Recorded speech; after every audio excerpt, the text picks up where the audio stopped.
Sejam todos muito bem-vindos ao Instituto Racine.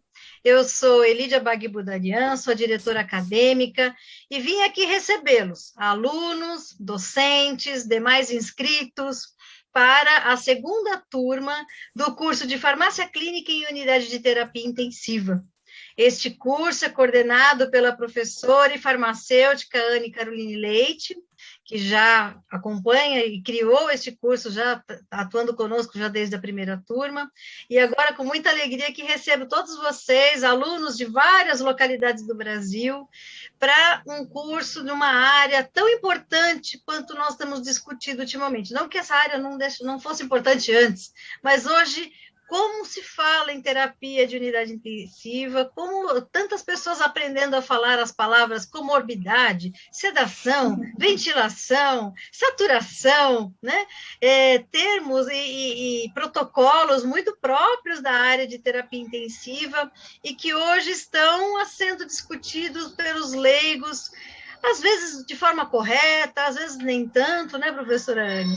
Mas Com que a certeza. gente respeita muito essa área e que bom que o farmacêutico está atuando cada vez mais na área de unidade de terapia intensiva como um profissional dentro de uma equipe multiprofissional, né? Então, a gente fica muito feliz de fazer parte da formação de mais profissionais para participarem dessas equipes e quanto que é importante termos essas equipes profissionais dentro dos hospitais.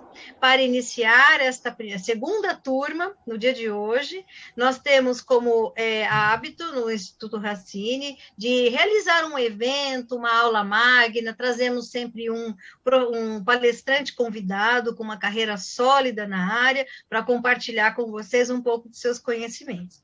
Bom, para conduzir o evento de hoje, vou passar a palavra para a professora e coordenadora Anne, e desejo a todos vocês um ótimo curso, aproveitem muito essa oportunidade, tanto quanto com relação ao conhecimento com os professores, mas também com os colegas, e a você que está nos assistindo, conheça a nossa plataforma, racine.com.br, quem sabe você também vem ser um aluno nosso aqui neste curso, que está sendo muito interessante já a turma 1 e a turma 2 certamente vai ser um sucesso. Anne, agora é contigo.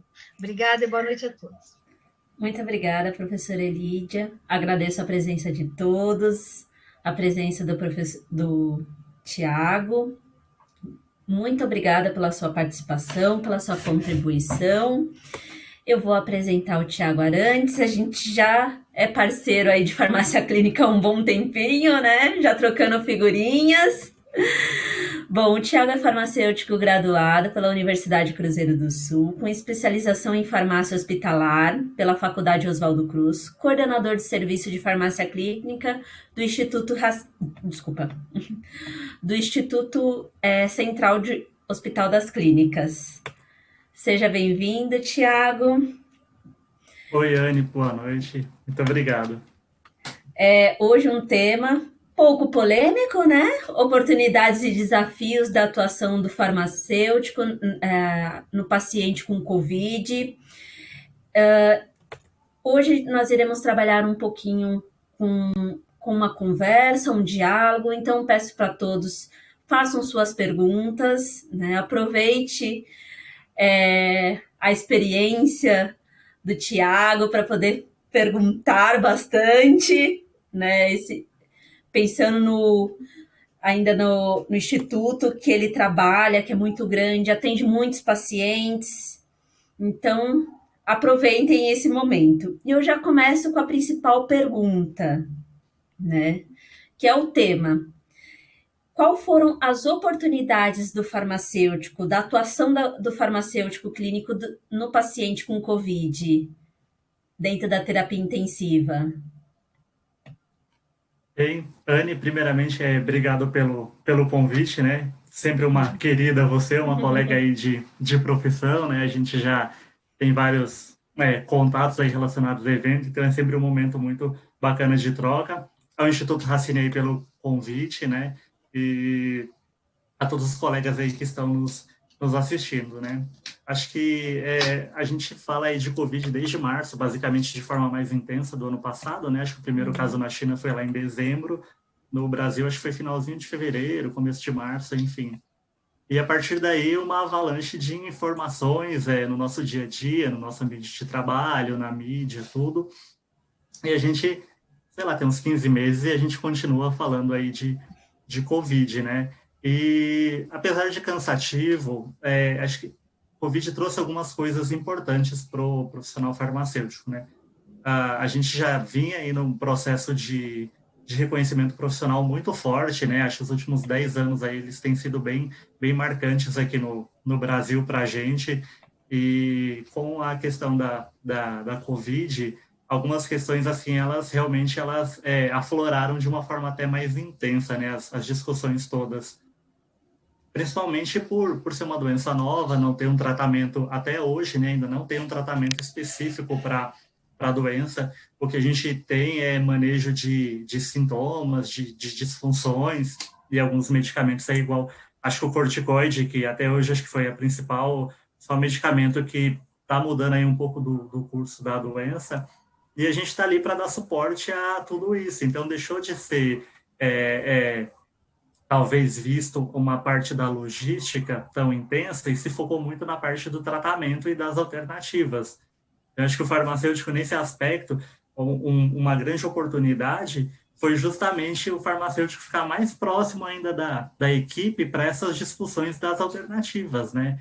Então, e de alternativas que até então não tinha-se tanta evidência. A gente sabia dos estudos que estavam acontecendo envolvendo hidroxicloroquina no começo do ano passado, depois vieram corticoide, depois anticoagulante, e essas práticas elas já estavam sendo realizadas aí nos nossos serviços antes mesmo das evidências mais robustas, tanto para balizar a utilização ou para desestimular o uso, elas foram surgindo durante esse processo, né? Então é como se você trocasse o pneu do carro andando, né? Então a gente tinha que estar ali para estar dando suporte para tudo isso. E acho que foi uma grande possibilidade de visualização para a gente profissional e também de levar essas informações, porque a gente também acho que despertou no farmacêutico essa questão de ficar mais atento a tudo que está sendo publicado na área, né? Obviamente que são muitos estudos. Antes do Covid, você tem a parte endócrino, a parte neuro, a parte infecto, tudo sendo publicado ao mesmo tempo. Só que com o Covid focou demais numa causa ou numa doença, né? Ela acabou monopolizando aí as discussões.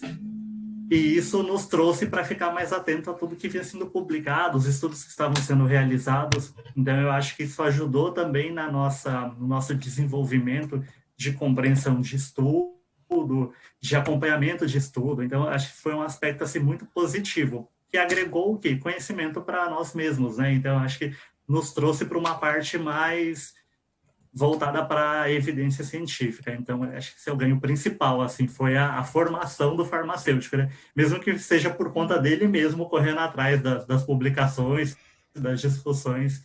Então, isso foi muito bacana. Sim, com certeza. Agregar conhecimento foi muito rico, né? O farmacêutico, aquele que estava na ponta ou que precisou ir para a ponta, que foi mais ou menos o que aconteceu comigo, já estava na coordenação há algum tempo, né? A equipe começou a afastar, opa, vamos voltar a fazer visita na UTI. Então, houve muito disso e muitos novos.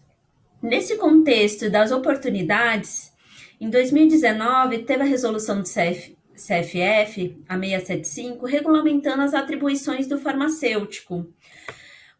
Qual a sua avaliação frente a, em 2019, ter essa resolução do CFF e no ano seguinte haver essa necessidade do farmacêutico clínico dentro da terapia intensiva? Então, a resolução acho que foi um passo assim extremamente importante para nós profissionalmente, né? Uma vez que são os conselhos profissionais que regulam as atividades. Então, antes disso, nós não fazíamos farmácia clínica em UTI? Fazíamos, né? Antes da resolução 585 e a 586, que também elas trouxeram a pauta ou elas regulamentaram a atuação clínica do farmacêutico de forma mais ampla, o acompanhamento, solicitação de exame. Antes a gente já não fazia isso? Sim, fazia, de uma forma tão intensa, dependendo do serviço sim, dependendo do serviço não. Mas isso nos garante um respaldo legal maior e também para as associações, né, como a BIB e tudo, a gente começa a ter uma representatividade maior até por ter essa regulamentação. E apesar de não ter sido combinado, né, espero que não, né, do conselho com o vírus, né, mas foi algo assim, é engraçado de se pensar, né, você tem uma regulamentação e logo na sequência você entra no cenário de guerra dessa doença. Então, acho que o fator principal já foi nós termos esse respaldo profissional para desempenhar as atividades que a gente já desempenhava, sem nenhum tipo de receio. Obviamente que no contexto da pandemia, os hospitais que já tinham certificação, isso traz mais peso para a atuação do farmacêutico.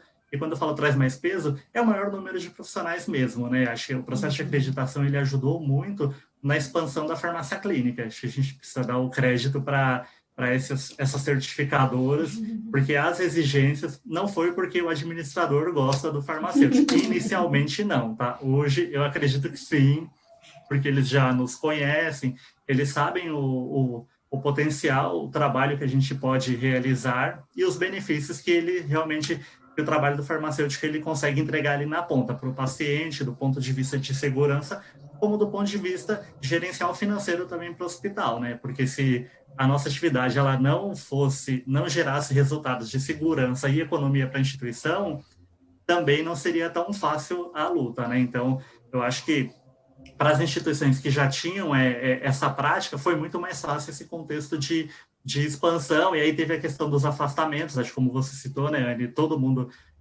uma parcela dos profissionais ficaram desesperados, não só nós farmacêuticos, né, mas era algo novo, então, quando você ia falar aquela unidade ali é Covid, nossa, todo mundo passava do outro lado do corredor, né, era uma coisa até assustadora, né, eu falava, gente, calma, não é... Eu não via como ebola, né? Que você fala, se fosse ebola, realmente eu ficaria extremamente preocupado. Eu não sei se eu teria ficado onde eu fiquei inicialmente. Mas era um vírus perigoso, desconhecido sim, mas eram pessoas que estavam ali, precisavam ser assistidas. E no contexto da resolução, eu acho que ela deixou bem claro algumas questões alguns critérios, né? Então, acho que isso facilitou para a gente, né? Eu não falo nem a parte do dimensionamento, porque acho que isso ainda é uma discussão muito inicial, né? Então, ali ele traz uma primeira referência e a gente sabe que, em linhas gerais, não é seguida, mas acho que é uma primeira formatação de dimensionamento ali, que acho que no futuro, com as acreditadoras, isso certamente vai nos auxiliar, né? E para os hospitais que não tinham, eu acho que isso foi despertado, até pelas discussões relacionadas ao uso de muito medicamento sem comprovação, né? Então, o off-label, ele já existia, né? Não foi privativo do surgimento aí da doença, da Covid, mas na intensidade, até pela questão que nós temos de disseminação de informação de mídia, televisão, ficou muito focado em uma única pauta, né? Então... Tá bom, filho, desculpa. Meu filho invadindo aqui a área. Nossa, deu branco, desculpa. Lembra do Covid que eu falei que tem hora que dá um apagão?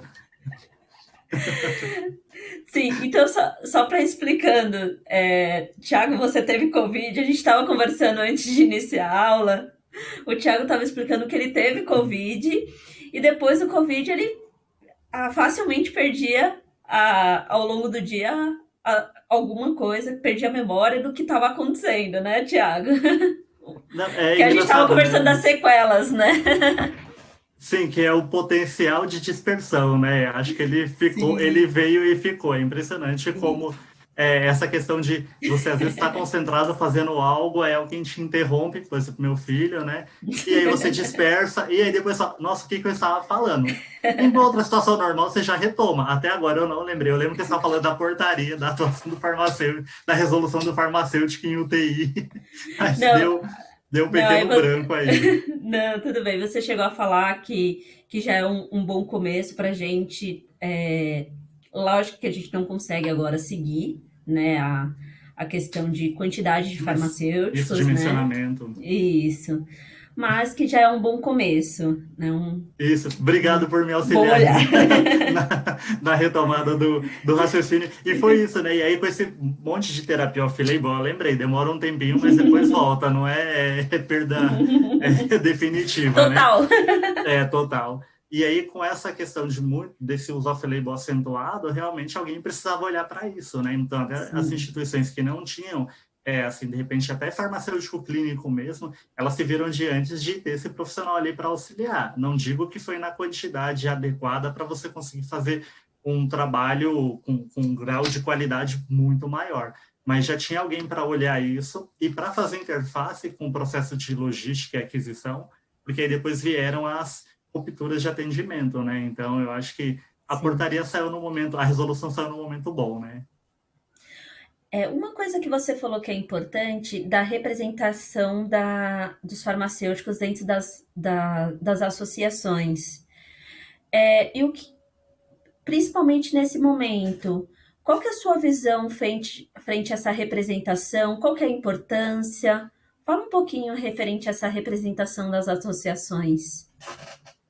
Então, tem algumas associações não farmacêuticas, por exemplo, a AMIGB já consolidada aí já há muito tempo, e a gente já tem um histórico aí recente, não tão recente, de farmacêuticos que coordenaram, né, que tem o departamento de farmácia. A gente teve a Lívia, a gente tem a Michelle recentemente, tiveram outros colegas, e isso foi muito importante até nesse processo de discussão, nos pareceres oficiais dessas entidades, o farmacêutico está ali contribuindo com as discussões, nas análises dos estudos que iam saindo, né, que eram publicados. Então, sempre se saía algum material orientativo, isso facilita, porque essa eu vejo que não era tão rotina, a gente está tão discutindo tanto ensaio clínico como a gente discutiu os estudos, esses grandes trials, enfim, como a gente ficou debatendo nesse último ano. E era um Uhum. assunto, de certa forma, desconhecido para muitos. Então, acho que você conseguir fazer um documento norteador, isso ajudou bastante, né? Acho que talvez uma coisa isso é uma opinião pessoal minha, tá? Então, acho que não entendam isso como uma verdade. Acho que a gente só tem, às vezes, uma questão ainda de fragmentar muito, né? Então, a gente começa a ter, de repente, várias sociedades, associações, e a gente não consegue formar um corpo ali de profissionais para ter uma atuação mais incisiva. Às vezes, as ações elas começam a ficar um pouco fragmentada. Então, de novo, isso é uma opinião particular minha. Eu acho que a gente precisava juntar todos esses profissionais. Eu acho que facilitaria. Lógico, se você tem uma associação, porque a área farmacêutica é muito ampla, né? Sim. Então, você não dá para falar ter uma associação de farmácia clínica, de farmácia hospitalar, e falar que elas vão resolver o problema e vão conseguir representar todos os profissionais. Mas para algumas áreas, eu acho que as atuações elas se misturam um pouco, né? Então, não tem o escopo de uma, não é tão bem delimitado, sempre acaba permeando os assuntos. E aí, nesse momento, eu acho que a gente perde um pouquinho de força. Mas elas são, sem dúvida nenhuma, assim, são fundamentais para conseguir trazer essa discussão, para trazer esses documentos, até para nortear o tanto de farmacêuticos que a gente tem aí no país e que não tem tanta experiência, para conseguir, no meio de toda essa avalanche de informação, saber onde que você pode contar com uma informação de qualidade por pessoas realmente competentes que fizeram uma avaliação adequada e que Sim. estão publicando algo que vai te auxiliar profissionalmente, né? Não vai ser algo que vai te expor, né? Então, acho que isso é fundamental. As entidades, elas são, assim, fundamentais para a gente. E o lado positivo, os farmacêuticos estão buscando mais também essas associações. Então, isso também é um aspecto bem positivo, né? Esses pareceres que eles emitiram são muito bons mesmo. Eles ajudam muito o farmacêutico que está na ponta. E a equipe, o farmacêutico tendo esses pareceres, consegue ajudar a equipe, ajudar o paciente. Acho que vira uma corrente muito grande, né? Agora, pegando já no ponto da análise crítica desses estudos, o que o farmacêutico teve de oportunidades e desafios frente aos estudos, né? Polêmicos, não polêmicos, pesquisa clínica.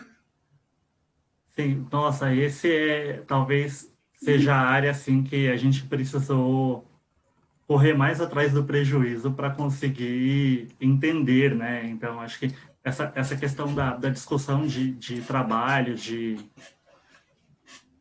como que são feitas as metodologias, eu acho que, em linhas gerais, na graduação, a gente não consegue ter essa visão. Não acho que necessariamente isso seja ruim, porque com a inexperiência que a gente tem durante a graduação também, fica muito difícil você conseguir ter uma análise crítica e ter esses conceitos tão bem sedimentados. Mas para isso que existe a especialização, né? Ela está aí para isso, justamente para abordar essas questões, trazer à luz ali da discussão os temas mais relevantes, né? E a compreensão desses trabalhos, como que eles são feitos, né? Os critérios de inclusão de paciente, critério de exclusão, se ele tiveram vários centros, ou se ele foi um centro único, qual é a robustez, né, desse trabalho. Então, se ele foi um ensaio clínico, ele foi um estudo observacional, algo retrospectivo, foi relato de caso que acaba tendo um peso muito menor, né? Enfim, no meio de toda essa celeuma de coisas que foram de trabalhos que foram sendo publicados, você conseguir identificar ali realmente os trabalhos que foram bem elaborados, as melhores metodologias, foi um desafio para todo mundo. E eu me incluo nesse grupo. Realmente era muita coisa sendo publicada e você não conseguia acompanhar às vezes. E os pré-prints aí também, que ainda vai passar por uma revisão pareada, né? E às vezes já estavam gerando mudanças de conduta aí, de tratamento. Então foi um período bem difícil. Hoje em dia nós temos vários estudos aí que estão sendo realizados, mas parece que toda a comunidade científica deu uma respirada, né? E falou, não, ó, passou a euforia, apesar de não ter passado, né? A questão da gravidade da doença, o número de casos continua, e pelo menos nos países com baixa taxa de vacinação ainda, a doença ela está ativa, né? E acho que essa questão dos estudos, eles agora estarem mais centrados, mais direcionados, isso vem nos ajudando. E acho que a gente, com toda essa discussão, a gente já consegue entender melhor esses critérios adotados e identificar se aquele trabalho ele tem parâmetros que nós podemos confiar para aquelas práticas ali serem ou não, ou serem excluídas da rotina, né? Eu acho que isso é um aspecto bem interessante, mas foi um desafio enorme, né? Acho que conversar com todos os farmacêuticos aqui, até que os farmacêuticos clínicos que estavam aí nas UTIs lá na ponta, né, próximo do paciente, a discussão relacionada a trabalho mesmo, a robustez de trabalho, metodologia, ela era totalmente diferente do que a gente tem vivido aí nos últimos 13, 14 meses, né? Então, acho que isso aí foi foi um grande desafio, que trouxe uma ótima oportunidade de aprendizado, né, Anne? Sim, com certeza. Com certeza. E pensando nesse contexto do tratamento, o farmacêutico que já está dentro da terapia intensiva, por muitas vezes já tinha mais ou menos noção do que já esperar do paciente crítico com Covid, porque algumas coisas não, paciente entubado, quais são as profilaxias. Agora, uma pergunta minha, Anne, porque uma das coisas que eu vivenciei é profissionais de outras áreas, oncologia, neurológica, com aquelas especialidades, indo para a terapia intensiva para cuidar desse paciente com Covid, né? Você chegou a ter essa situação? Como foi? Quais foram as oportunidades e desafios desse manejo dentro da própria instituição para o cuidado do paciente com Covid? Nossa, esse é outro desafio gigantesco, né? Porque muito se abordou do colapso do sistema de saúde de forma geral, né? Saúde suplementar, serviço público como um todo. E realmente, com o número de leitos que nós já tínhamos de UTI, já era noticiário na televisão, acho que todo mundo já acompanhava, que tinha aqueles casos onde, dependendo da região, que a família tinha que entrar com uma liminar para conseguir um leito para o seu ente ali que estava doente. E aí o Covid veio para ocupar os leitos de todo mundo, né? E aí teve isso que você falou, né, Anne, de precisar ampliar o número de leitos.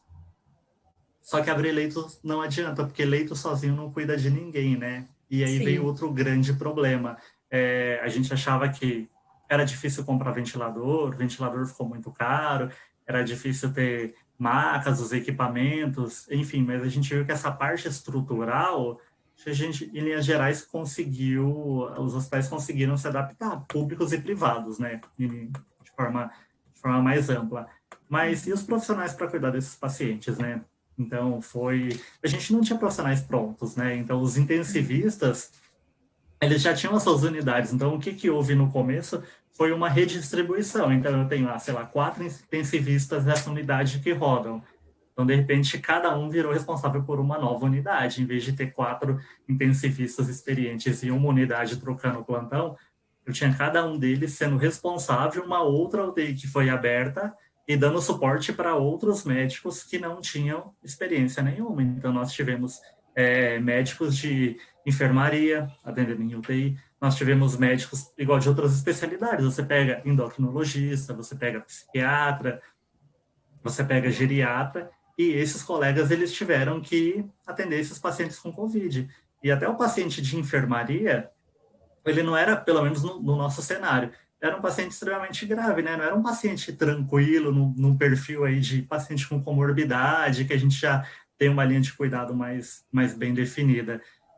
Eram pacientes que descompensavam muito rápido, e quando eu falo descompensar, principalmente da parte respiratória, né? O paciente, do nada, ele realmente, ou do nada, ele tinha uma evolução muito rápida, começava a desaturar e precisava entubar. E às vezes você tinha um médico ali super experiente com 20 anos já de medicina no ambulatório, né? E esse cara estava na enfermaria. E como que ele entubou o paciente? Então tem que ter toda uma estrutura, porque você também não vai expor o profissional e você não vai expor o doente. Então tem as estratégias que você tem que abordar para qual é a equipe que vai ficar responsável por atender essas intercorrências, né? Então isso foi um cenário assim muito preocupante para todo mundo. E esses colegas também de enfermaria assumiram pacientes de UTI. E para eles também acaba sendo um desafio muito grande, porque essa não é a rotina deles. Mas precisava, né? Como que você fala, não, eu não vou para uma unidade de terapia intensiva atender um paciente que vai ficar bloqueado, sei lá, uma semana, 10 dias, você vai pronar, que vai fazer tanta coisa que na hora que olha fala, meu Deus, eu nunca vi isso na vida, né? E agora eu estou sendo responsável por esse tipo de paciente com tanta complexidade, né? Então, conseguir transmitir o mínimo de conhecimento para você ter um processo seguro de assistência, acho que foi um desafio muito grande para os serviços de saúde, né? Então, nós conseguimos toda uma estruturação de treinamento de suporte de equipe. Então, o hospital investiu nessa parte de conseguir orientar, elaborar protocolos, POPs, tudo para você ter um manual orientativo para situações mais usuais, esse médico ele está apto e seguro para conseguir manejar esse paciente. E aí, lógico que as situações mais complexas, aí você vai montando uma retaguarda, né? Então, você vai, de repente, montar um time de resposta rápida, o seu hospital, para atender esses pacientes que saturam na enfermaria e precisam de intubação. Sim, é uma alternativa. Então, as cirurgias eletivas, elas foram, em linhas gerais, por um bom período, elas foram suspensas. A gente tinha muito anestesista, né? Então, o anestesista entuba paciente todo dia. Nossa, excelente, né? A gente precisa de médicos aptos a realizar intubação orotraqueal nos 10 andares do hospital. Então, esses profissionais altamente capacitados, eles foram convidados a participar do time de resposta rápida. E assim você vai montando essa estrutura para deixar todo mundo mais seguro, porque foi o que você citou, um cenário muito preocupante para todo mundo, né? Você atender um perfil de paciente que não é o usual do seu dia a dia, de repente, aí nos últimos 20 anos, né? Sim, com certeza. Isso para todas as áreas, né? É todas Sim, as profissões. É uma preocupação, né? Tem sim, uma hora verdade. assim, como que a gente vai abrir mais leite se não tem profissionais, né? Agora a gente está em outro momento. Como abrir mais leite se a gente não tem medicamentos? Os Agora problemas eles vão mudando, né? A gente tem aí, é como eu se tô fosse já um com medo do ciclo, né? próximo. Agora já entrando nesse assunto de escassez de medicamentos. Quais foram os aprendizados dos farmacêuticos clínicos na unidade de terapia intensiva frente à escassez de medicamentos? Nossa, outro assunto que, nossa, a gente fala e não esgota, né? Só para, se eu esquecer o tema, você puxa minha orelha, tá? Eu só vou Tá. finalizar o anterior. Você falou uma coisa importante de outros profissionais, porque acho que um profissional que eu não vi tão valorizado na mídia é o fisioterapeuta.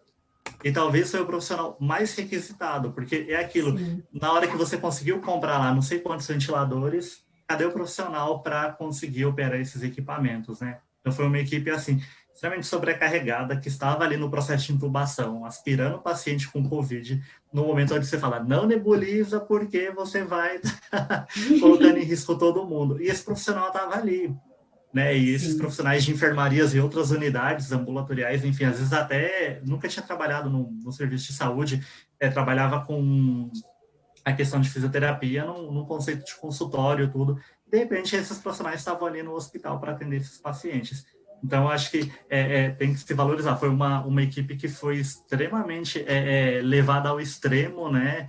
Com uma responsabilidade muito grande. Eu acho que é sempre bom a gente valorizá-los. A gente tem vários amigos assim, excelentes que são físio e acho que vale a pena esse parênteses, né? E aí Sim, eu com lembrei a certeza. continuação, relacionado à escassez de medicamento. Então, ano passado, a gente teve uma questão de escassez.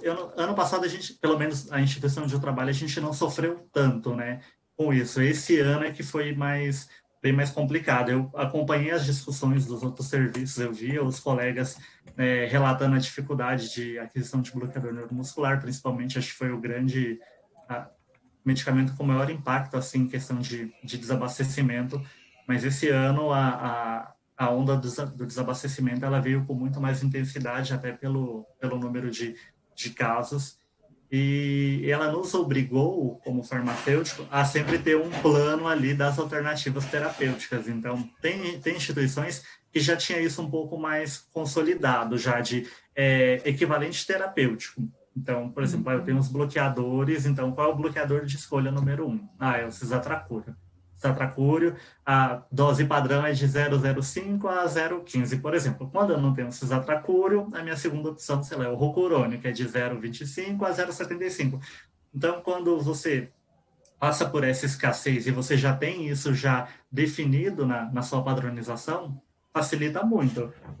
Eu não falo da questão de que o cisatracur é melhor ou o rocurone impregna mais e tem o efeito de rebloqueio, enfim, tem que ajustar para a função renal. Eu não falo nem isso, mas é você já ter isso estabelecido. Os hospitais que tinham, acho que eles caminharam um pouco mais. Eu não falo que foi um pouco mais tranquilo, porque a falta ela foi geral, não foi exclusivo de um medicamento. Mas você já tinha esse racional, então isso facilitou. Os hospitais que não tinham, o farmacêutico teve que correr muito atrás para ver essa questão de equivalência, né? Então, quando eu não tenho um bloqueador, eu comecei a utilizar um, e de repente chegou outro princípio ativo, outro bloqueador, qual é a dose inicial para começar, ou a dose que aquele paciente estava recebendo do bloqueador A, quando eu vou mudar para o B, qual é a dose que eu já vou iniciar para manter ele no mesmo nível de bloqueio. Então, isso foi um desafio muito grande para o farmacêutico, para ele ir atrás dessas informações.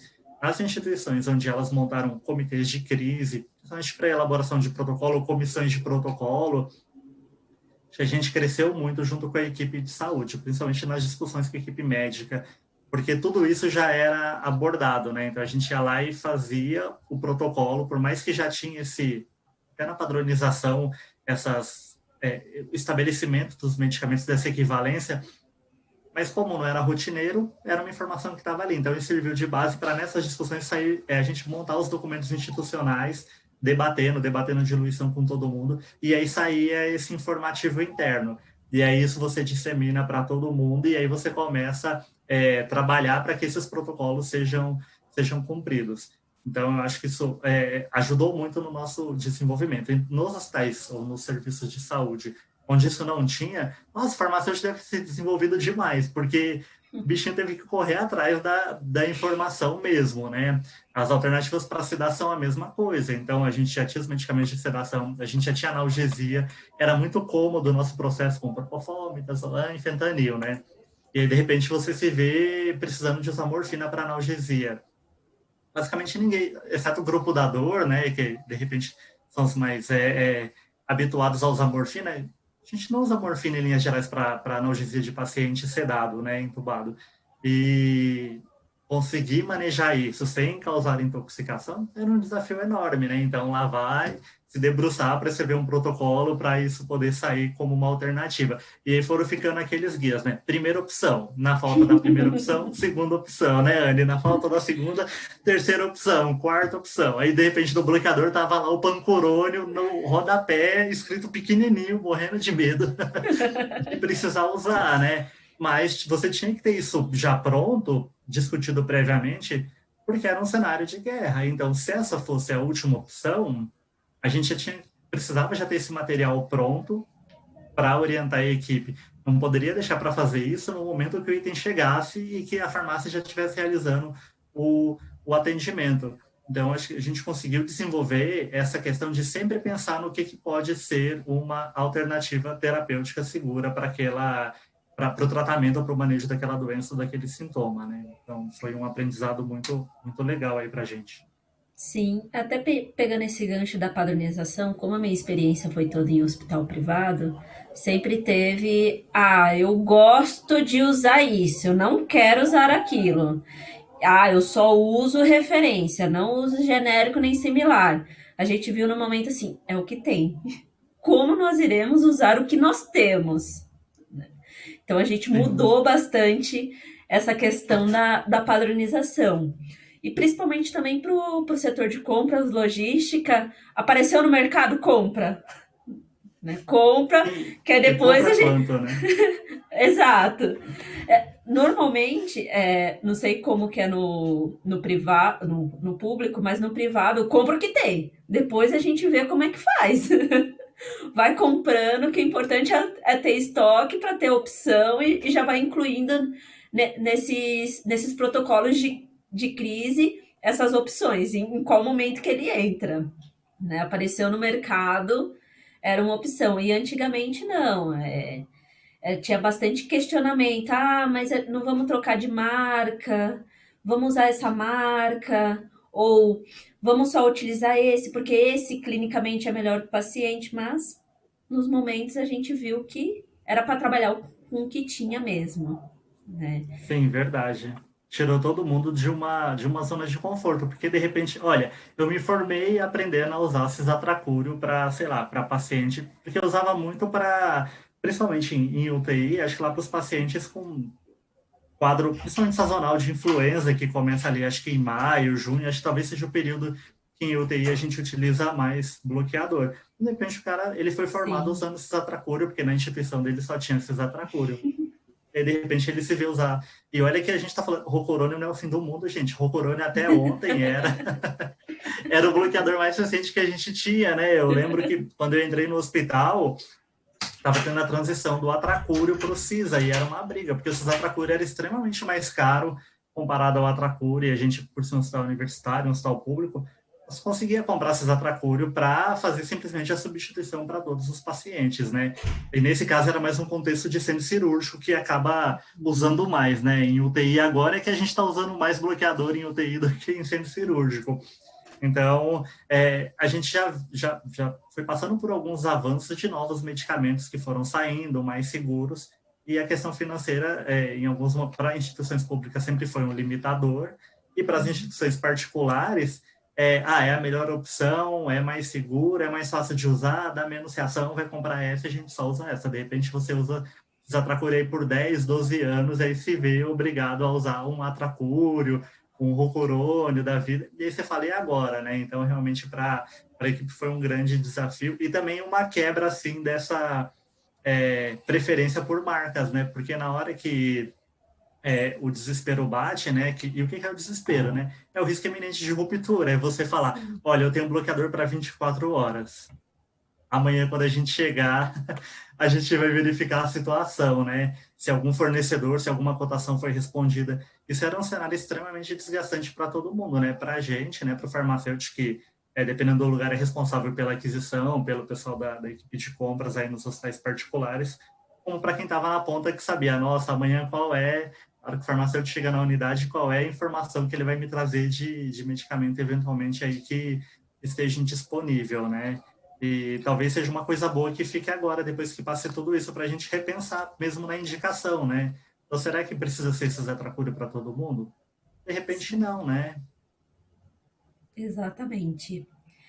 E dentro desse contexto também de mudança de marcas, padronização, ano passado uma coisa que eu vivenciei foi o aumento da queixa técnica dos medicamentos, falha terapêutica. Você conseguiu perceber isso lá? Tiveram muitos casos? Sim, não? Como que foi o manejo? Nossa, acho que a gente teve um uso tão grande. Quando eu falo a gente, eu não falo especificamente o serviço onde eu trabalho. Eu falo todos nós Sim, que estamos aqui nessa sala, né? sim, Teve com um uso certeza. tão grande de medicamento que chega um momento que você fica exatamente sem saber exatamente o que é a causa principal daquele insucesso, né? Então, algumas coisas para mim ainda não ficaram claras. Eu não sei se era a falta de habilidade da equipe, né? E quando eu falo falta de habilidade, era uma equipe que não atendia paciente em UTI. Então, a equipe que foi contratada assistencial, que estava lá também. Então, será que a bolsa foi preparada da forma adequada? São tantas detalhes para a gente conseguir investigar, para determinar se foi queixa. Lógico, teve queixa técnica? Sim, certamente teve. Mas a gente desmembrar tudo isso, né, fazer essa Uhum, separação, é muito difícil, né? Porque foram tantos fatores interferentes ali sim. nesse processo, mas o que a gente teve de prático? Falhas, né? E aí o que fica um pouco mais difícil é identificar a origem dela. Se foi eventualmente um desvio de qualidade de um produto que foi liberado aí de uma indústria ou adquirido de uma indústria que não era habitual, né? Porque no serviço público, como a gente compra de licitação, a gente acaba sempre comprando os medicamentos que na licitação os menores valores são ofertados, né? Então, a Lei 8666 é que regula, ela foi atualizada agora, mas enfim, a essência dela é a mesma, é o que regula a aquisição. Nos hospitais particulares, vocês ainda têm uma margem melhor de trabalho, você consegue qualificar a empresa que vai vender para vocês, né? Então, talvez a percepção tenha sido um pouco mais intensa, até por trabalhar com um elenco maior de produtos de referência. A gente acaba trabalhando com um elenco maior de medicamentos de outros laboratórios, medicamentos similares, medicamentos genéticos de diversas marcas. A cada ano tem Uhum, uma nova licitação, então sim. a marca que você está usando hoje, no ano que vem já é outra, no terceiro ano é uma totalmente diferente. Então, quando tem essas mudanças fora do contexto de pandemia, a gente sempre tem notificação, né? Sempre tem as queixas relacionadas a um eventual desvio de qualidade, alguma ineficácia terapêutica, e a gente consegue investigar isso melhor. Tem casos que realmente é pertinente e a gente consegue fazer toda essa tratativa com as empresas. No cenário da pandemia, ficou muito difícil, né? Porque se você falar, olha, aumentou o consumo de bloqueador, então a dose que eu usava máxima, sei lá, um exemplo, se era 0,15 microgramas, agora está usando 30. Ah, tá usando 30 por quê?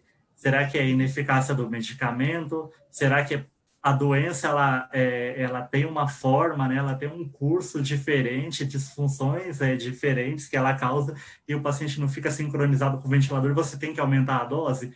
Então, a gente fica nessa dúvida, né? Teve um aumento significativo? Teve, mas o que estava relacionado à doença e o que estava relacionado a um eventual desvio de qualidade do produto? Isso é uma questão bem difícil, né, de da gente conseguir responder, né? Esse é um grande Sim. desafio, né, do nosso tema, né? Até pensando nesse contexto, a gente já também se pergunta, será que realmente precisava? Mas só que pode ser que aquele aumento foi exatamente num determinado momento que o farmacêutico não estava. Como é que eu vou saber se de fato ele precisava ou não daquela dosagem? Né? Fazer essa avaliação. Porque pode ser que quando eu chegue para fazer a avaliação já tenha reduzido, tá? Por que lá durante a madrugada precisou? É Sim, bem aquela difícil vazão mesmo. aumentou tanto, né? Você olha lá, o volume tá lá na diluição padrão e de repente está lá correndo 5 ml hora. Você chega no outro dia, ai, à noite estava correndo 15, né? E você fala, gente, estava correndo 15, o que que aconteceu, né? E aí realmente fica uma loucura às vezes entender tudo isso. Aí aquela equipe já foi embora. Você vai lá e discute com a equipe do dia, eles vão lá e tentam ajustar de novo. No outro plantão noturno, por algum motivo, tem um novo pico de consumo. Então, isso aconteceu com tudo, né? Com Sim, bloqueador, com sedação, enfim, com analgesia, bem difícil, né? sim, Mas agora a gente tem um terceiro cenário, né? Que são esses medicamentos importados, né? Que até a Anvisa, enfim, que o Ministério, na verdade, aí estava organizando, simplificando algumas questões para a gente, para o país de forma geral, conseguir comprar esses medicamentos. E aí são medicamentos com outro contexto totalmente diferente, né? E aí a gente fica preocupado, né? Acho que precisamos usar esses medicamentos porque senão vai faltar realmente para assistência, né? Porém, você fica na dúvida, você vai lá e olha a compatibilidade. Olha, o meu fentanil eu não concordo com isso, tá, pessoal? Mas quando a gente não tem o que fazer, a gente faz o melhor cenário possível. A gente tenta otimizar os tratamentos da melhor forma. Eu vou colocar fentanil e midazolam na mesma bolsa porque eu não tenho mais bomba de infusão. Ok, é compatível. Só que quando muda a marca aqui no Brasil, às vezes já tem essa questão de formar algum tipo de precipitado. E esses medicamentos vindo de fora, né? A gente não sabe se a gente vai realmente considerar essa compatibilidade? Não dá, né? Quer dizer, não dá para acreditar em tudo, mas também você não pode desacreditar e simplesmente deixar o paciente, de repente, sem tratar, porque você não tem uma bomba adicional ali, porque também falta o medicamento, mas faltaram materiais, os insumos, né? Material médico sim. hospitalar, os equipamentos, e aí tem que acompanhar. Ah, vai colocar na mesma solução? Vamos observar para ver o que, que acontece aqui. Se isso não vai formar algum tipo de precipitado que, de repente, vai incompatibilizar ali o uso associado. Felizmente, nós não precisamos. A gente passou por um período bem preocupante de iminência, né, de não ter bomba suficiente, mas felizmente deu tudo certo. A gente não precisou misturar medicamentos na mesma bolsa, né? Que também acaba sendo um problema maior depois no processo de desmame ou de você ir titulando a Sim. dose para cima, porque eu preciso aumentar o benzodiazepínico. Se o fentanilo dali, você está aumentando junto. Aí na hora que você está desmamando, aí você fala que talvez seja até um pouco mais grave. Na hora que você vai te reduzindo o midazolam, você está diminuindo o fentanilo junto. E aí, será que esse paciente está com a analgesia comprometida? Porque você está reduzindo a analgesia dele, né? Então são algumas coisas aí bem preocupantes e fez parte aí da nossa, continua fazendo parte aí da nossa rotina, né? Aí, agora já puxando o gancho desse assunto da segurança do paciente com esses medicamentos importados, como que foi a recepção desses medicamentos, tanto para a equipe da farmácia, para a equipe de enfermagem que vai preparar, manipular, enfim. Olha, nós efetivamente ainda não recebemos. O hospital ele conseguiu fazer uma importação também, né, um processo internacional de compra, que acho que deve estar na iminência aí de chegar. Nós conseguimos com as indústrias nacionais mesmo ir adquirindo os medicamentos, às vezes entregando assim a conta gotas, né? Então chegava lá Uhum. bloqueador para 5 dias. E aí era arriscando o pauzinho, né? Tenho para 4, tenho para 3 e acreditando que lá no quarto dia o fornecedor ia entregar mais um pouquinho para mais 5 dias, né? Então a gente foi vivendo dessa forma. Felizmente não chegou a faltar o medicamento, mas a Eu gente fiquei ficou sem assim, dormir por causa disso. Meu Deus, sim, tem a que gente. chegar até amanhã às 14. E aí não chega, não, mas eu adoro aquela frase, o caminhão já saiu, né? Cara, saiu de onde esse caminhão, pelo amor de Deus? Ah, não, ele tá vindo do Nordeste, né? Você fala, gente, tinha que estar vindo de avião esse negócio, né? Ou a mesma coisa, né? De repente você está lá no Nordeste. Ah, não, o caminhão já saiu. De onde está vindo? Está vindo do Sul, né? Gente, não pode, né? Isso mexe com a nossa saúde mental. A gente fica muito preocupado, né? Como que você dorme tranquilo numa situação dessa? E a gente passou, assim, vários dias, várias semanas, um mês, sempre... parecia aqueles promoções de fast food que tem aí o barato do dia, né? Porque sei lá, cada 2, 3 dias ou toda semana tinham os itens que se tornavam problemáticos. Ou seja, com risco iminente de ruptura por estoque insuficiente. E aí era o item que tirava nosso sono, né? E aí todas as forças eram mobilizadas para tentar resolver aquele problema. Na hora que você resolveu, olha, resolvi o fentanil. Aí você respira fundo, aí chega lá o e-mail, olha, bloqueador para 48 horas. Aí você fala, meu Deus, né? Vamos correr atrás disso. Mas tudo isso a gente conseguiu manejar com os itens fornecidos, adquiridos pelo Hospital das Indústrias e Distribuidores aqui ainda do país, né? Acho que felizmente, não sei se até pelo poder de negociação da instituição, tudo, mas a gente precisou sim fazer essa importação e esses itens vão chegar. E a gente vai precisar trabalhar com isso. Os colegas aí fora já estão recebendo, né, já há algum tempo, e nossa hora também vai chegar, porque a gente não é diferente de ninguém, né? Então, acho que tem até alguns materiais que já foram elaborados aí por... eu não lembro se foi pela Anvisa ou algumas... A AMIB também, acho que... Não sei se a AMIB já tem algum documento também de Sim, orientação eles elaboraram. que já facilita, né? Que já vai facilitar, que está facilitando para todo mundo, porque a gente não é obrigado a entender mandarim, né? Veio muito produto da Ásia, né? Então, a gente tem que ter o mínimo ali de segurança de entender que medicamento é aquele, né? As questões envolvidas à utilização e acompanhar o uso para saber isso, né? Vai formar precipitado, de repente, sei lá, você usava aquela dose de 10 a 50 microgramas de fentanil para analgesia, de repente você está usando 100. A gente não sabe as condições regulatórias desses outros países, né? Então, eu não falo que elas sejam inadequadas, mas de repente os valores são diferentes, né? Não sei, a gente tem que acompanhar até para ver. De repente não vai ser na mesma proporção 1 para 1 na hora que estiver na prática e só usando e acompanhando. Toda vez que fala de monitoramento, eu lembro da Elaine Capucho, né? Meu Deus, farmacovigilância nunca esteve tão presente na nossa vida, né? Como nesses últimos meses aí, né? Mas faz parte, acho que foi outra área já também. Pegando o gancho, como notificar um item mandarim? Nossa, eu vou fazer um benchmarking com os meus colegas que já receberam. Eu também não sei porque eu ainda não recebi, graças a Deus. Mas né, até pelas questões, pelos dados exigidos ali na notificação. Eu, particularmente, não notifico, né? Eu cuido responsável pela farmácia clínica e lá no Instituto a gente tem as áreas muito separadas. Então, a gente tem a área de farmacovigilância com uma equipe própria. Nós fazemos a notificação interna, né, para a farmacovigilância e depois ela reporta essas notificações para a vigilância. E quando eu fiz notificação, né, já faz um tempão, né, eu já nem lembro, porque eu notifico interno, né, essa interface com a Anvisa, a farmacovigilância nossa que faz direto. Tinha que ir lá colocar os dados, número de registro, tudo. Então, eu não sei como que tá essa parte, mas vai precisar ter alguma forma, né? Talvez até já tenha, né? Que não posso falar porque não é a minha especialidade, né? Notificar direto para a vigilância. Na verdade, eu não tinha pensado ainda nisso no mandarim, até você citar agora. Mas talvez os colegas aí que já receberam, né, já estejam aí mais... Já possam nos auxiliar, né? Sim, com certeza. Até porque esses pareceres de segurança ao paciente, eles já pensaram, acredito, pensando toda a cadeia de medicamentosa, já pensaram tudo nisso. Então, a gente tem a recorrer a essas sociedades que emitiram esses pareceres.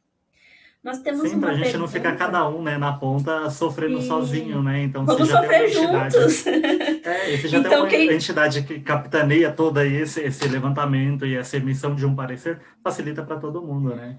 Com certeza.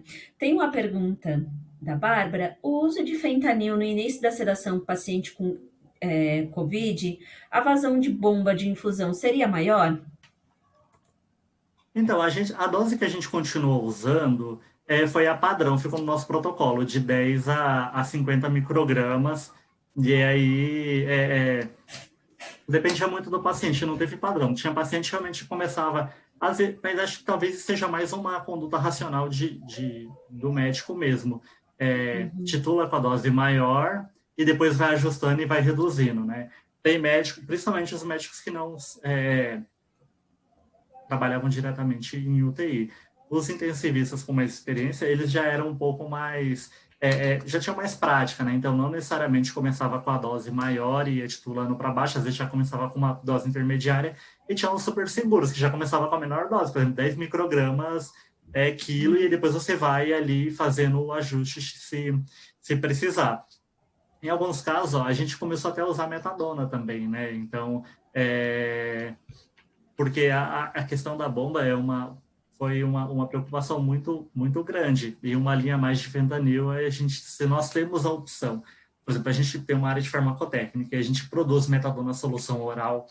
Nesse início, o paciente ele tem integridade do trato gastrointestinal, ele não está chocado, ou seja, você pode, inclusive, fazer analgesia com metadona. Então, teve alguns casos que a gente usou metadona solução oral e a gente conseguiu fazer uma analgesia bem legal. E o que era utilizado antigamente no processo de desmame, é como se fosse um switch, né? Então, você vai desinvadindo o paciente, sai do fentanil injetável e vai para a metadona solução. A gente já teve unidade que, principalmente anestesista, eles têm muita prática, né, com esses medicamentos. Então, eles tiveram, assim, até de iniciativa mesmo de começar a usar a metadona. Mas é isso, relacionado à dose, não tinha um padrão.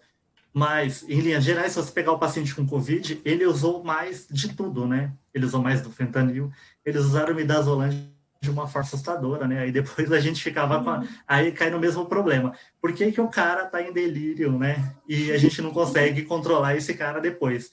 Será que é alguma alteração da doença por conta de tropismo para sistema nervoso também? Ou será que é porque ficou com doses altas de benzodiazepínico por tanto tempo? Então, são dúvidas que pairam aí sobre a nossa cabeça e a gente ainda não tem isso muito claro, né? Aí alguns protocolos auxiliam nesse processo. Então, de repente, você vai ter Precedex e dexmedetomidina para um processo, uma fase de transição, né? De sair da sedação profunda, entrar com dexmedetomidina para diminuir, para deixar esse paciente mais controlado, mais tranquilo, para poder desmamar dessa sedação. Eu acho que ajuda bastante nisso. Mas eu não vi, assim, em fentanil eu não vi volumes absurdos de utilização. O que a gente fez em alguns momentos é que tinha várias equipes que tinham predileção por usar o fentanil puro, e a gente trabalhou muito diluição, para que seja uma faca também de dois gumes. À medida que você faz os medicamentos mais diluídos, para evitar a perda em equipe, de repente o paciente muda de unidade, e a gente tinha isso, é transferir de unidade e a bomba é diferente. Então, a bomba não fica, a bomba ela era lá da unidade, porque às vezes a gente tem 3 marcas de bomba e cada unidade fica com uma específica, a gente não mistura. E aí você acabou de montar uma bolsa, preparar e o doente é transferido. Chega na outra unidade, a bomba não é compatível. Você faz o quê? Joga tudo fora? Gente, tá faltando sedação, né? Como é que você joga isso fora, né? Então, puro não dá. Então, a gente começou a trabalhar com as diluições para tentar usar o máximo diluído. Aí, quem tinha restrição fazia os medicamentos puros, mas ajusta o volume. Não vai fazer, sei lá, 200 ml de Propofol. Vai ser 80 ml, 100 ml, dependendo do volume. Então, isso a gente conseguiu trabalhar bastante, né? Mas a dose realmente ainda paira isso no ar. A gente não sabe exatamente, em linhas gerais, o quanto que foi pela doença, enfim. A metadona vocês já utilizavam antes para desmame, para todos os pacientes da terapia intensiva, e começaram a usar antes paciente COVID, ou já era uma prática de usar desde o começo? A metadona solução oral, a gente usava muito ela no conceito de terapia sequencial mesmo, né? Então, o paciente ele está melhorando, então você vai desinvadindo, então você pode fazer transição de antimicro, mas a gente faz isso também para dipirona, para metoclopramida, para os outros medicamentos, para ondansetrona e a metadona também. E numa UTI específica, a equipe médica tem super, assim, uma aceitação muito boa por metadona. Então, já era rotina o paciente, na hora que ele já está naquela fase de desmame, com uma dose menor de fentanil, já fazer a transição para metadona solução oral. Então, esse era o racional. Na iminência da falta de bomba, aí a gente fez o processo contrário, né? teve casos, sim, de iniciar com a metadona como analgesia de início, e não como de transição lá no final, que aí era uma linha, uma bomba, dependendo até uma bomba ali a menos para aquele paciente que talvez poderia estar em outro que estava precisando mais, né? Então a gente conseguiu fazer isso. Mas foi de forma homogênea? Não, né? A gente sempre tenta trabalhar e as equipes que têm mais segurança, elas acabam encabeçando, né? Então tiveram algumas equipes que já tinham até experiência já com a metadona mesmo nessa transição, né, switch, e aí eles já super aceitaram começar a utilizar no início da analgesia mesmo para pacientes admitidos com Covid. É lógico, aí o paciente chocava tudo, aí não tem jeito, né, via oral, trato gastrointestinal fica comprometido, aí tem que fazer a transição para injetável mesmo. Mas várias estratégias, né, a gente vai... Sim. vai Levando em adotando. consideração que agora ela já está difícil de encontrar no mercado. Acredito que já está entrando aí em falta também a metadona. Está Sim, entrando no grupo preocupante. é o barato da vez, né, Anne? Sempre tem. Com É certeza. cíclico, né? Os problemas eles só mudam o nome e o rótulo, né? Mas a questão da ruptura ela é iminente, né? Então, a gente acho que enquanto tiver esse cenário aí do número de pacientes internados que a gente tem, a perspectiva é continuar nessa peleja aí, né? Com certeza. Agora entrando também na parte do tratamento, anticoagulante. Fala um pouquinho referente à sua experiência com anticoagulante. Polêmico, não? É, Aí tem as frentes, né? Tem a frente lá da doutora Elnara, a gente coagula, né? Tem os mais ponderados, né? Mas assim, acho que anticoagulante já era um medicamento de rotina utilizado nos hospitais para profilaxia de TEV, né? Então já era um uso bem consolidado. É um protocolo muito importante, acho que todos os hospitais aí já adotavam, porque muda desfecho, né? O risco de trombosar não era tão grande, acho que era de 5%, mas os efeitos deletérios do trombo, né, eram, assim, devastadores. Então, passa a ser critério de segurança você ter um bom protocolo de TEV estabelecido e que seja acompanhado. E aí veio a Covid com toda essa alteração aí no processo de coagulação, aí, enfim. Aí foram surgindo aí os trabalhos, né? Eu lembro até ano passado, teve um momento que surgiu, descobriram a cura do Covid. Saiu na mídia, tá? Não, a gente sabe que os profissionais não falam isso dessa forma, né? Mas aí geram as interpretações. Descobriram o remédio que cura Covid, anticoagulante. Eu falei, nossa, anticoagulante cura Covid, meu Deus, vamos entender, né? Mas era isso, aí depois foram entrevistar, e eu fui assistir a entrevista com o pesquisador todo, aí você vê que a informação ela é um pouco, às vezes, distorcida, né? Mas, em linhas gerais, o anticoagulante, acho que assim como veio o corticoide, né? Acho que o primeiro item ali foi o corticoide, para a gente ver que já tinha alteração na mortalidade. O anticoagulante, realmente, ele é fundamental, desde que seja usado baseado nas evidências que a gente tem na dose adequada para aquele paciente, né? Até recentemente saiu até um estudo já usando anticoagulante dos novos, nem tão novos, acho que foi rivaroxabana, comparando com heparina, para anticoagular paciente, e a questão do sangramento foi maior, né?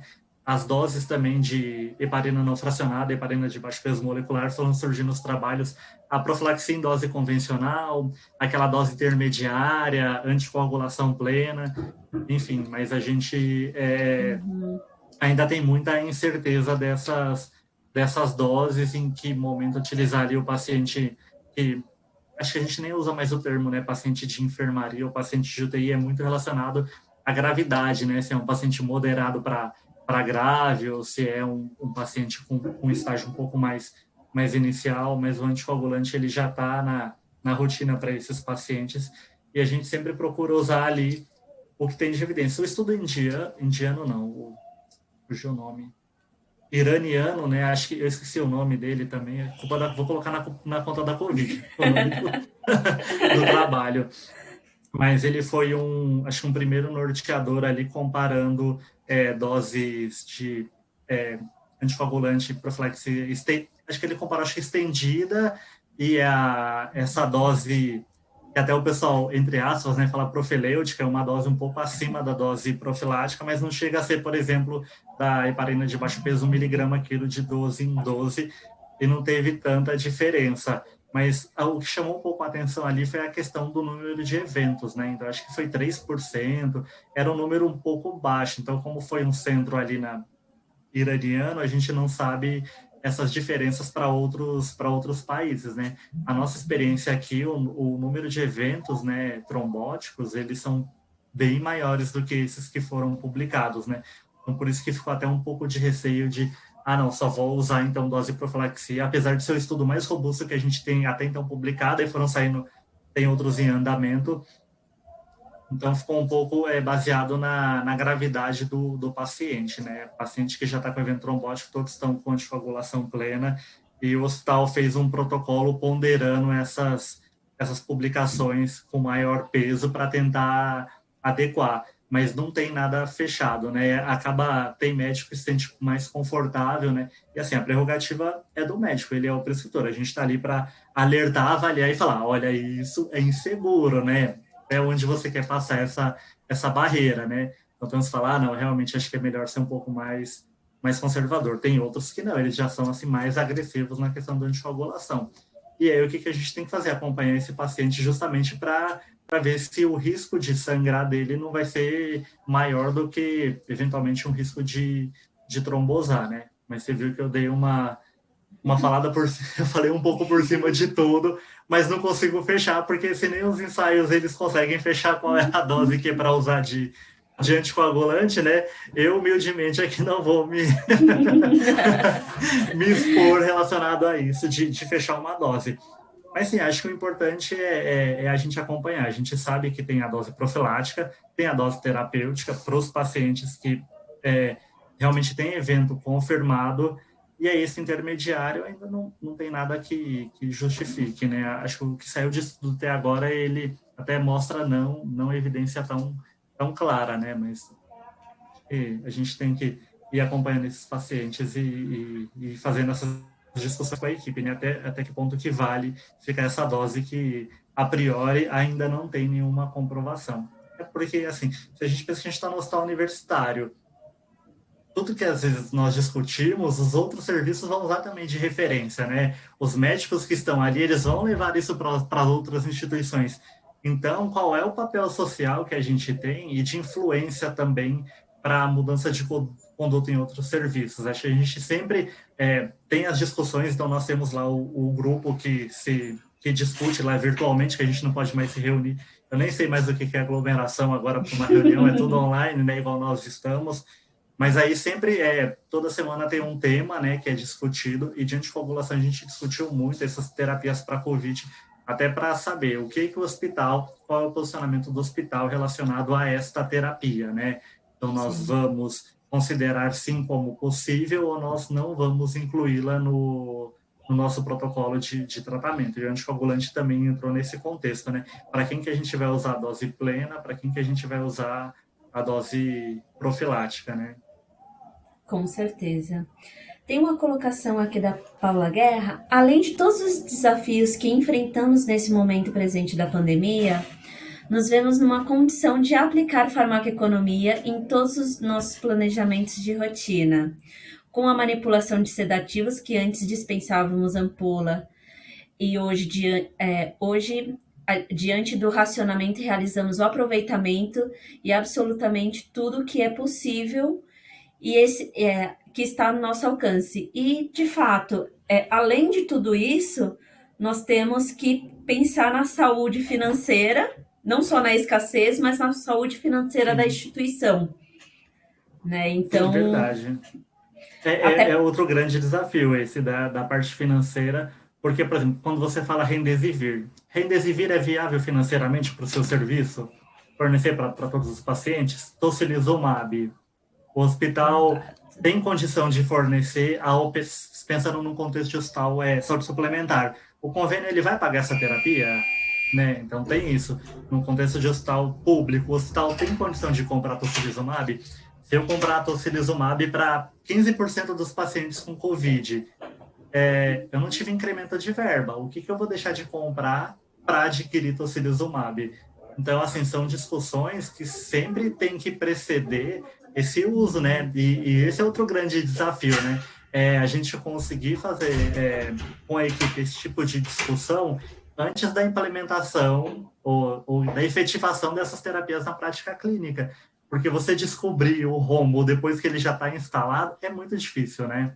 Sim, então, essas discussões, certeza. elas são fundamentais. Então, assim, tem ex-residentes nossos que estão em outros serviços, foi isso que a colega falou. Eles estão fracionando o metilpred, porque metilpred também ficou em falta, né? E quais são aí entra lá nos equivalentes. O que a gente tem de opção para estar utilizando? Tem hospitais que ainda preferem usar metilpred, e aí está lá o farmacêutico fracionando metilpred em seringa de 40 miligramas, 60, aí depende da dose que está usando, porque aí se você usa 40 de 12 em 12, num frasco de 125, quanto que você não está jogando fora por dia, né? Se você só tem a de 500 e aí você manda 2 frascos, né, para usar 40 de manhã e 40 à tarde, uma loucura.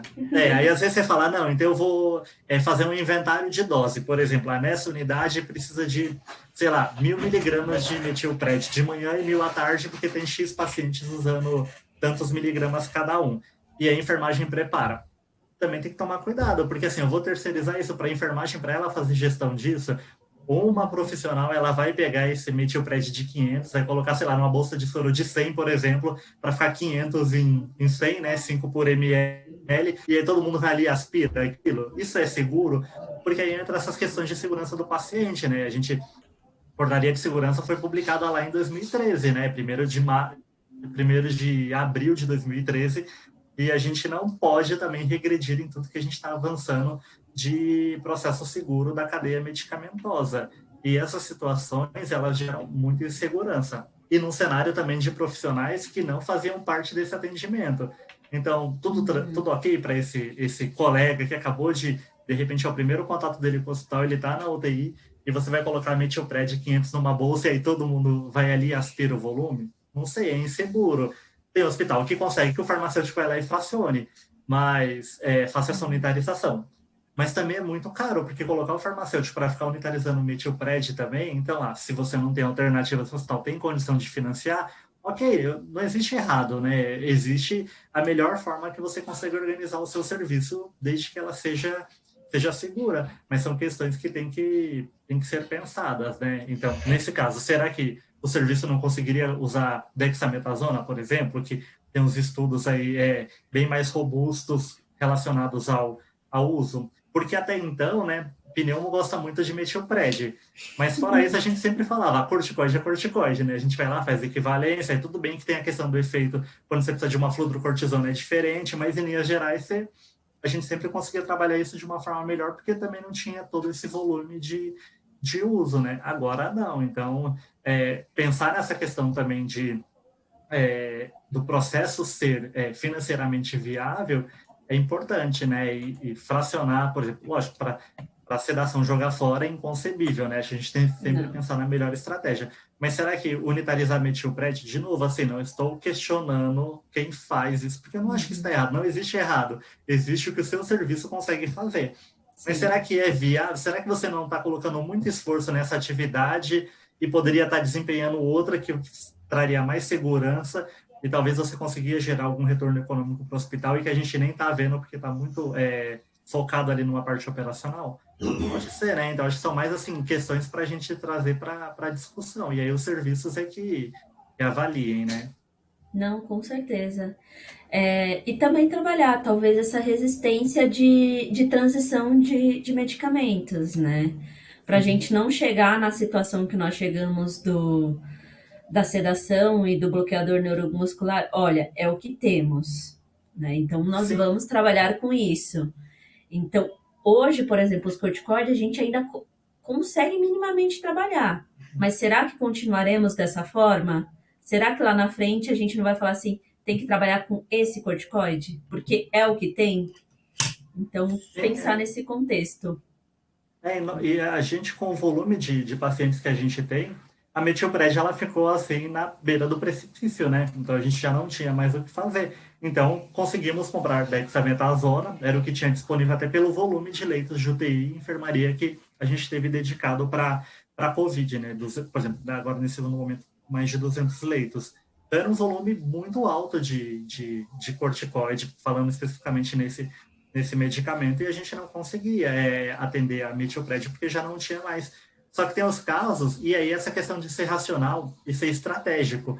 Você vai dar metilpred para o cara que está com Covid, e aí você vai deixar o seu paciente lúpico, o seu paciente lá da reumatologia, o seu paciente da hematologia sem metilpred para fazer pulsoterapia, né? O seu paciente lá da neurologia que está, sei lá, com alguma dessas doenças autoimunes que gera perda visual e você precisa fazer pulso de metilpred, não vai ter para ele, tudo bem, porque eu estou fornecendo metilpred para o Covid. Então, é isso, quando chega nessa situação, você tem que também trazer, talvez um ponto bem positivo do Covid foi isso, foi também as decisões, elas serem sempre com vários profissionais, a gente conseguia reunir os profissionais chaves, né, então, ó, quem usa, quais são as áreas essenciais para a utilização de metilpred, tirando o Covid, chamamos esses colegas e vamos debater o uso do medicamento, traz intensivista também.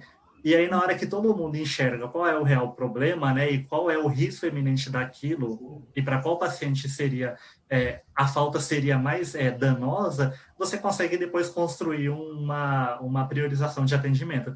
E aí o farmacêutico corre atrás, está lá todo mundo com metilpred, intervenção, vai lá no médico, olha, doutor Pedro, doutor Paulo, doutor aí, vamos todo mundo lá para fazer a transição já para Dexa, né? E falar, não é só a transição para Dexa, qual é a dose de Dexa, né? Então, porque é isso, qual a informação que a gente vai levar, né? Baseada em quê, né? Em qual publicação? Então, é isso. Qual é a conseguir levar essa potência do informação. medicamento, tempo de meia-vida, toda essa avaliação, ela deve ser contextualizada nesse momento.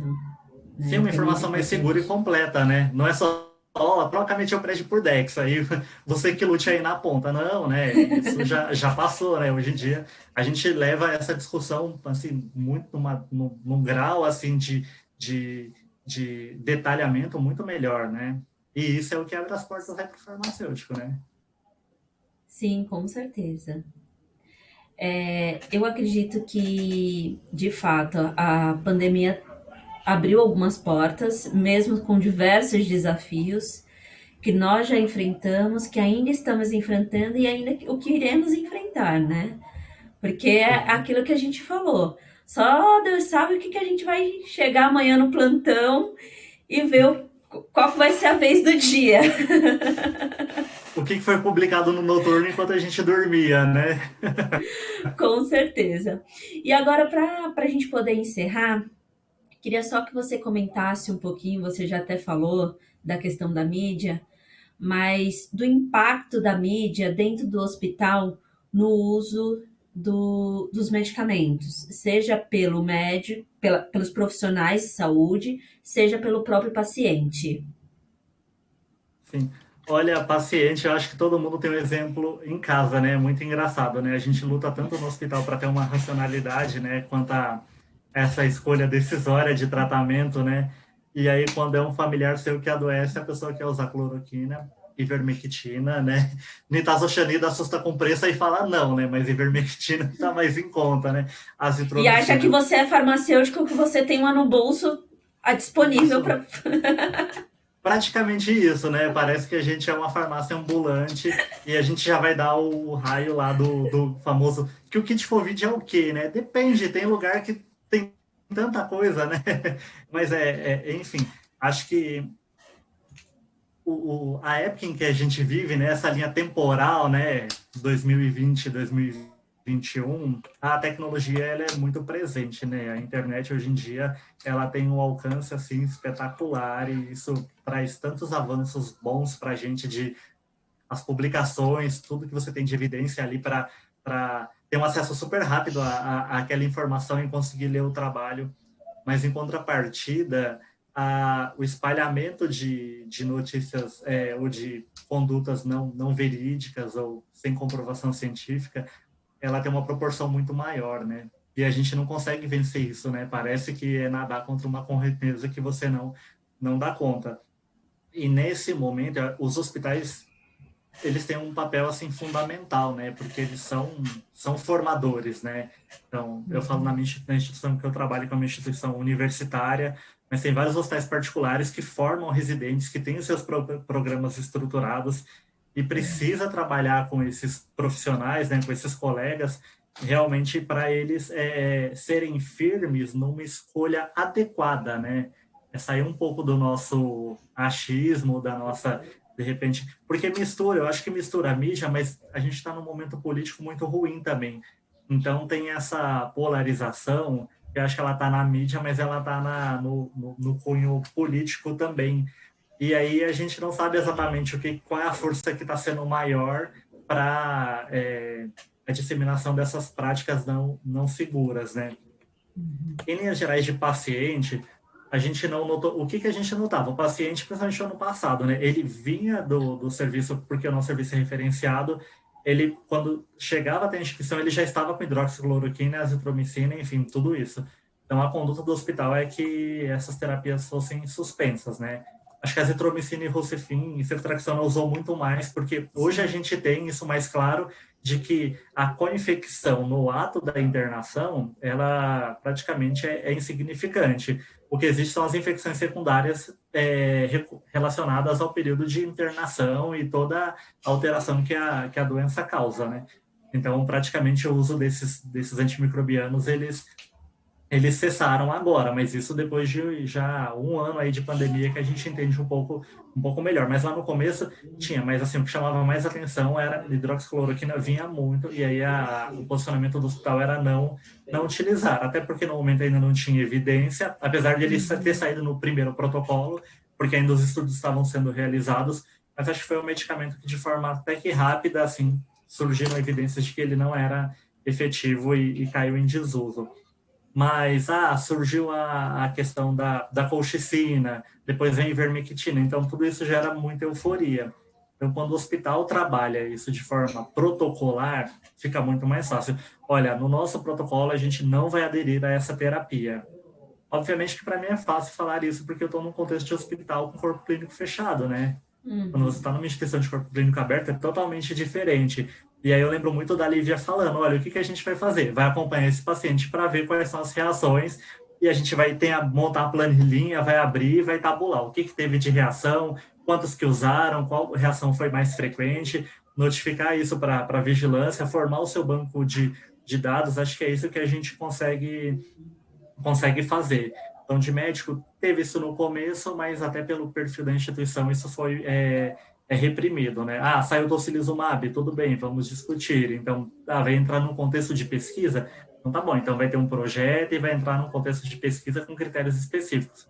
A gente conseguiu até que direcionar isso bem para essas condutas ainda não com comprovação até o momento, né? Porque até o momento, quando saiu o primeiro protocolo, né, de tratamento, então, para isso não poluir ali a conduta. Então, acho que foi uma estratégia muito boa, né? Acho que um ponto forte da instituição foi ter trabalhado isso e sempre com uma equipe muito grande, né? A gente às vezes fala, nossa, com equipes tão grandes é difícil fazer protocolo. Mas a hora que você pega alguém para apresentar um trabalho e você discute os prós e os contras, fica muito, isso não tem evidência. Então, não tem evidência, não vai ser adotado. Tá claro para todo mundo, é muito mais fácil, né? Com certeza.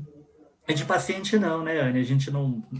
Era mais isso que eles iam usando de casa. Na conciliação, eles também não falavam tanto, assim, que já tinham usado esses medicamentos. Mas, geralmente, a gente não assume. A gente, assim, o paciente, não, ele fica com um pouco... Ele quer usar, mas, às vezes, na hora lá, ele não assume o que ele usou em casa, né? Ele guarda para ele essa informação, né? Mas vários devem ter usado, né? Pelo menos antiparasitário ali. Não, com certeza. Tem coisa que conta, tem coisa que não conta. Normalmente ele espera para saber, né? Será que eu conto ou não conto? Sim. Isso não só relacionado à Covid, né? Quando a gente pega na conciliação medicamentosa, a gente sabe de várias outras coisinhas aí também, né? Sim, verdade. Mas a gente teve caso, né, de hepatite fulminante por uso de ivermectina, por exemplo, né? Já que lá é um centro transplantador. Mas é isso, é porque as doses também, né? Você pega aí num estudo, tá acompanhando uma dose, sei lá, de 300 microgramas quilo, de repente está lá o paciente usando, sei lá, quantos comprimidos por dia, por 2 semanas. Então, são coisas, assim, totalmente fora de um contexto mínimo, né? E a população é muito leiga e ela fica super assustada com tudo isso. Então, infelizmente tem essas sequelas, né? Com certeza. Bom, Tiago, eu queria te agradecer. Muito obrigada pela sua participação, mas infelizmente agora a gente vai ter que encerrar, já deu o horário. Gostando bastante aqui da nossa conversa.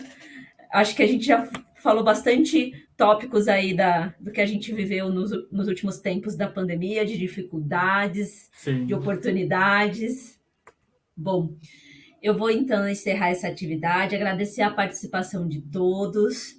Convido a todos a conhecer o curso de pós-graduação de farmácia clínica e unidade de terapia intensiva, que aborda todos esses assuntos da atuação do farmacêutico, a integração da equipe multidisciplinar, o papel do farmacêutico dentro dessa equipe, e diversos outros cursos que nós temos disponíveis no site da Racine.